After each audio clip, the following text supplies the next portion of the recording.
What is up, everybody? In today's video we are going to be pulling the engine on my K-swapped E30. All that in today's episode. My name is Ryan, this is Project Race Car. Let's get into it. You might be thinking, why are you pulling the engine to the E30? And there are two main reasons. Reason number one, we need to swap in a new clutch.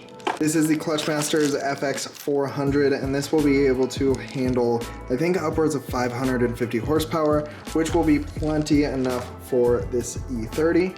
The clutch that's in it now, I believe, handles like 330 or something, and we are going to be using that one in a different project. Now you might be thinking, why would you pull the engine for the clutch? And that is reason number two. There is a coolant leak on the back side of the head, and it is where the coolant neck comes around. And so currently I need to fix that before we continue to run the car and everything like that. So that is the main reason why I'm pulling the engine. And also, I just don't like being underneath the car for an extended period of time. It's just not fun. So it's easier to just pull the motor and do it that way and call it good. Wow, this is annoying.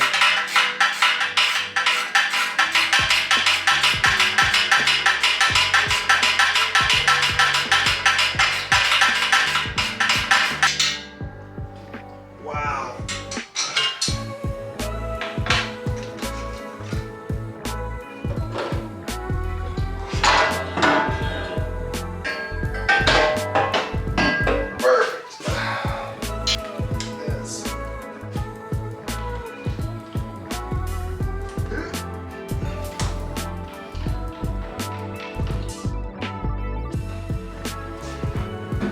Okay, now we are going to start disconnecting all the wiring.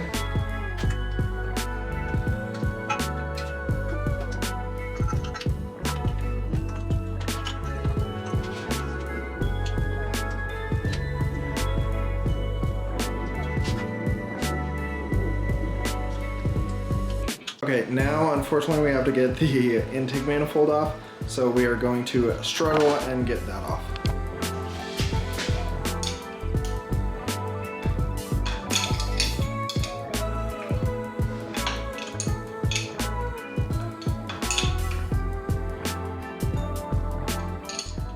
I wish that there was a way to pull this engine without pulling this intake manifold, but it's so much easier to just pull it.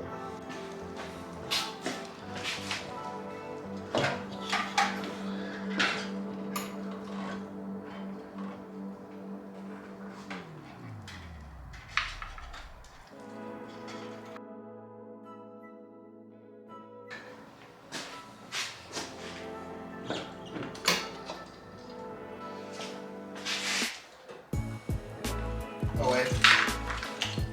Nice.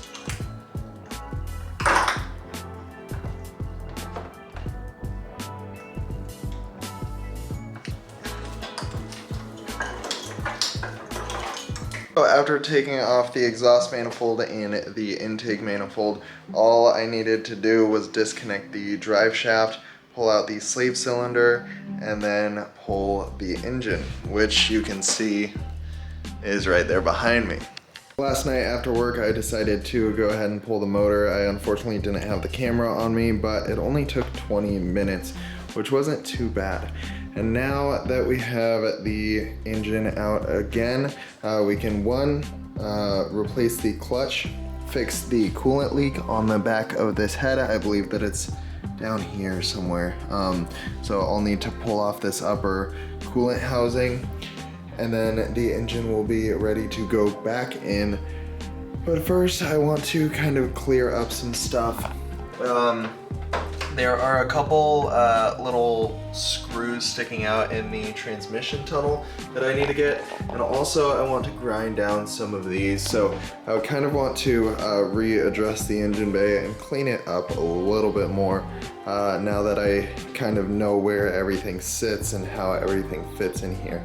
So I'm going to do that as well while the engine's out. But for right now, I'm going to pull off the transmission and get this clutch off. So using a 10mm hex bolt, we are going to remove the main parts of the transmission, the main bolts holding the transmission in. There. This one. And this one over here. Awesome, I believe that this 8mm is the last one, but we will find out very quickly.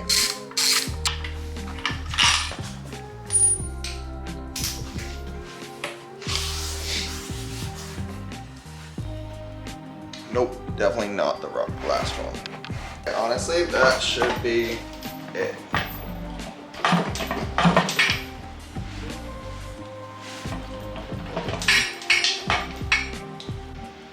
I'm gonna give it a couple gentle pries.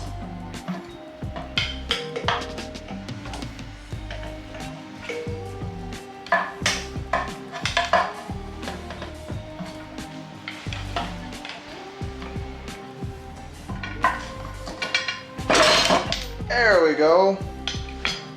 Perfect. That won't be hard to get back on in the future. Nice. Everything's brand new in here just because we did this a couple months ago. I know at this point a lot of you guys might be thinking, Ryan, that is such a waste. You just put that clutch on, but I'm not wasting it. So this is the FX250, I believe, the clutch, and this is rated for about 300 horsepower. We're going for like 380 to 400, and so this guy is going to be used on the other K series for the CRV. So this clutch will be used in the future. It's just that I needed to upgrade, and so I went with the FX400. Let me show that to you guys. So this is the Clutchmaster's FX400, and you can see that it is a 6-puck sprung clutch. And this is going to be the best for like daily driving in terms of being able to handle some power. So like I said, the 250 was rated for about 300 horsepower. This one should be able to handle about 500, which will be plenty enough to be able to handle and keep it not towards its limits. And since this one is a full clutch, it acts like a regular stock clutch and actually felt really good on the E30.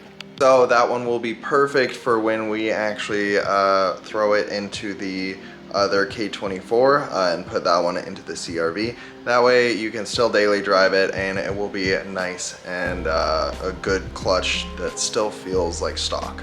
I can pick up both of these clutches at Toge Factory. That's where I get a lot of my parts from. It's where the adapter plate is from, the clutch and flywheel is from, and then the oil pan and the motor mounts. Honestly, make great products, and they have been super helpful in terms of all of my questions that I've been asking. They have pretty much everything to K-swap, an S14, an E30. Toge Factory is really leading the rear-wheel drive K-series, especially with turbo stuff. Pan is actually the reason why I ended up going with their kit, because it has a drain line already welded in straight up top that will be a direct drain for the turbo. So they make great race applications for rear-wheel drive K-series. Let's go ahead and get this Clutchmasters off.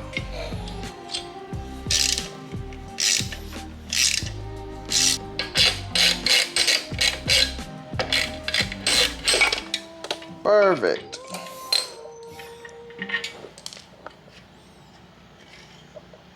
Nice. That's still a brand new clutch. It'll be perfect for the CRV.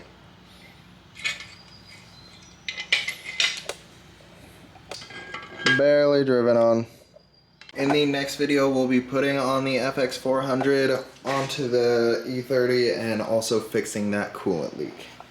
Like I said, we'll also fix some stuff on the chassis and grind down some spots that just don't look appealing while the engine is out of the car, and kind of clean it up a little bit more than, you know, what I did originally. But that is going to end it for today's video. I hope you guys all enjoyed it, and until next time, my name is Ryan. This is Project Race Car. Have an amazing day. Peace.